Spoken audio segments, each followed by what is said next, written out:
విమానం take off తీసుకోవడానికి ముందు అన్ని చెక్ చేస్తారు సిబ్బంది. అంతా సరిగ్గా ఉంది అనుకుంటేనే విమానం గాల్లో ఎగరడానికి అనుమతిస్తారు. అయినా కూడా కొన్నిసార్లు అనుకోని సంఘటనలు ఎదురవుతుంటాయి. విమానం గాల్లోకి ఎగిరాక సాంకేతిక సమస్యలు తలెత్తుతున్నాయి. కొన్ని ఘటనల్లో ప్రాణ నష్టం జరిగితే ఇంకొన్నిసార్లు పైలట్లు చాకచక్యంగా వ్యవహరించడంతో పెను ప్రమాదాలు తప్పుతున్నాయి. ఇటీవలి కెనడాలో కూడా ఇలాంటి పెను ప్రమాదమే తప్పింది. గాల్లోకి ఎగిరిన కొద్ది క్షణాల్లో విమానంలో మంటలు చెలరేగాయి. దీనికి సంబంధించిన వీడియో సోషల్ మీడియాలో వైరల్ అవుతోంది.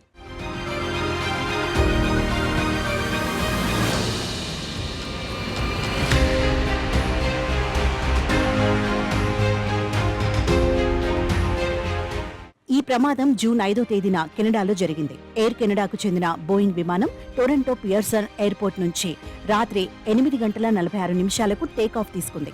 ఆ సమయంలో విమానంలో 400 మంది ప్రయాణికులతో పాటు సిబ్బంది కూడా ఉన్నారు. విమానం గాల్లోకి ఎగిరిన వెంటనే కుడివైపు ఇంజిన్లో చిన్నపాటి పేలుడు సంభవించింది. దాంతో మంటలు చెలరేగాయి. ఆ తర్వాత మంటలు రెక్కల వరకు వ్యాపించాయి. ఈ విషయాన్ని విమానాన్ని నడుపుతున్న పైలట్లు గుర్తించారు. ఇక వారు ఏమాత్రం తొందరపడలేదు. అప్రమత్తమై విమానాన్ని సేఫ్ గా ల్యాండ్ చేయడానికి ప్రయత్నించారు.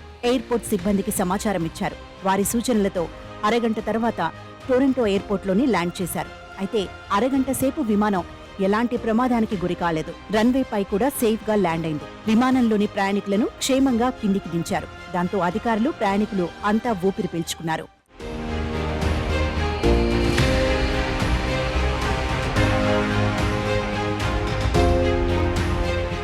ఈ సంఘటనపై ఎయిర్ కెనడా స్పందించింది. ప్రయాణికులను మరో విమానంలో పంపించామని చెప్పింది.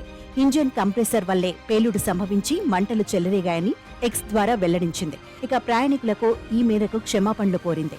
బోయింగ్ విమానంలో సమస్యను పూర్తిగా పరిష్కరించిన తర్వాతే తిరిగి సేవల్లోకి అనుమతి ఇస్తామని ఎయిర్ కెనడా ప్రతినిధి చెప్పుకొచ్చారు. ఈ ఘటన జరిగిన సమయంలో ఫ్లైట్లో ఇంధన ట్యాంకులు ఉన్నాయని, పైలట్లు తెలివిగా వ్యవహరించడం వల్లే పెను ప్రమాదం తప్పిందన్నారు. పైలట్లను అధికారులు అభినందించారు.